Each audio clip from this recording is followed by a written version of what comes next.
Hey everybody, today in lab I'm going to show you a reaction at equilibrium and I'm going to perform a couple of stresses on that reaction and I want you to predict what's going to happen and then I'm going to show you those stresses in action.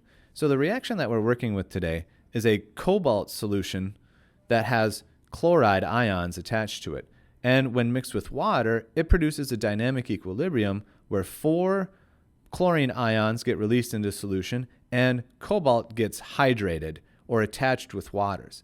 Now, we're going to be able to monitor this reaction and determine what is happening in the reaction based on the color of the solution, because the cobalt chloride solution tends to be more blue and the cobalt hydride solution tends to be more pink. And so if you see that the reaction is more pink than blue, then you know that this is in higher concentration. And if you see more blue than pink, then this is in higher concentration. And if you see a good mixture of both of them, well then the blend of pink and blue would make a slightly purple solution. And so that means that it's favoring neither the left side or the right side. We're going to do the following stresses. We're going to show a Bunsen burner, an ice bath, add some acid, add some water, add some nitrate, and then also add an air pump situation where it might change the pressure.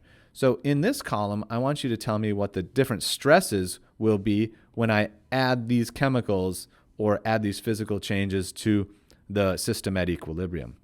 In this column, I want you to tell me, will this stress shift the reaction to the left or to the right? Remember, shifting it to the right means that you're going to increase the amount of pink, and if you shift to the left, you're going to increase the amount of blue. It's also important to note that a stress might not actually shift a direction either way. It might have no effect, and so it's very possible that you put no shift in this particular column.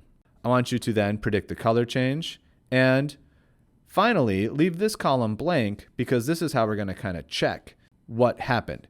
If it matches what we predicted, well then we're understanding the material properly. But if we observe something that we didn't predict, well, then that means you need to go back and check for understanding. So pause the video and fill out columns 1, 2, and 3 and leave column 4 blank. And I'm going to take you through each one of these scenarios next. Now this is really important that you don't just keep the video going and go right into that and then fill this in as I do it, because that means you're not really engaging in the material. You're not doing it the way it's intended to. I really need you to do this the right way. And to do this the right way is to pause the video, fill these in, make some predictions, and then finally check. In other words, I don't just want you to have the answer key out and fill in the table, because nobody learns when they're just looking at the answer key, despite what you might say. So pause the video now. I've got a couple of test tubes here set up, and the one on the left is the all blue one. That's the cobalt chloride ion. This is what it looks like, just for reference, when the cobalt chloride is a dominant species in the test tube. Now the one on the right is the pink one, and that is what it looks like when the dominant species is the cobalt hydride. That's the one with cobalt and water attached to it. And the one in the middle is the one that I'm going to manipulate in this reaction. After I apply a stress to the test tube in the middle, you'll be able to determine which side the reaction shifted towards based on the color that it's going to change. You can see that it's a purple. Now the first thing I'm going to do here is I'm going to grab this middle test tube and I'm going to hold it over the Bunsen burner on the left. And because heat is a product, you'd expect this reaction to shift left, increasing the blue color and decreasing the pink color. And that is exactly what happens. As you can see, I compare it to the one on the left, and it looks just like that cobalt chloride solution.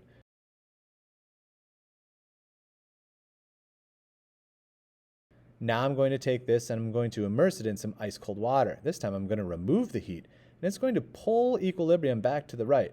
Now I sped this up because it takes a little bit of time, but as you can see, after a minute or two in the ice cold water, the blue color has changed to more of a slight pink color.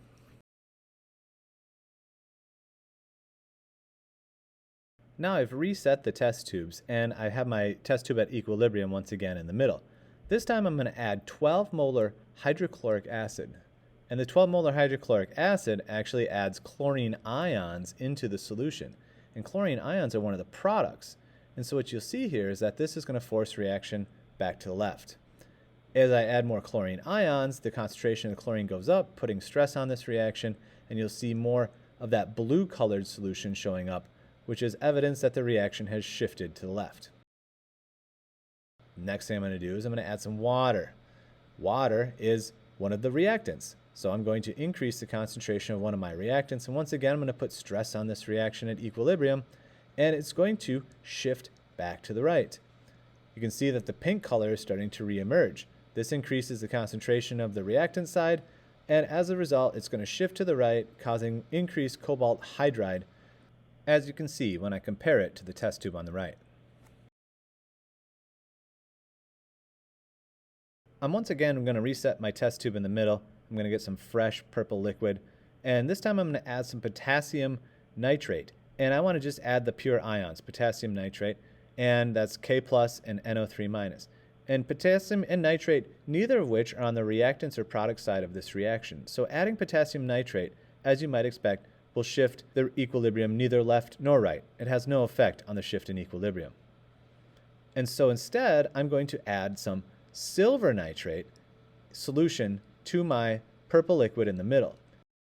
Now you might also think that this does nothing to the solution, since neither silver or nitrate are in the chemical reaction. But remember, silver is aqueous when it's mixed with nitrate. As you can see, it's an aqueous solution. But when silver is added to a solution of chloride ions, which this substance definitely has in it, the silver is going to find the chloride ions and they're going to precipitate out of the solution. This precipitation happens because silver chloride, if you remember on the back of your periodic table, is an insoluble substance, so it will not dissolve in liquid. And when they precipitate out of the solution, they are drawing the chlorine ions out of solution and becoming part of a solid. What that's going to do is decrease the concentration of the chloride ions in this mixture, and it's going to shift equilibrium to the right because I'm removing chloride ions. As a result, the solution will increase the concentration of the cobalt hydride ions, and the solution will turn pink. The last stress I'm going to put on this purple liquid at equilibrium is pressure by adding some pumps of gas. And as you notice, there's no gaseous reactants or products. And so adding pressure will have no effect on the shift in equilibrium in this reaction.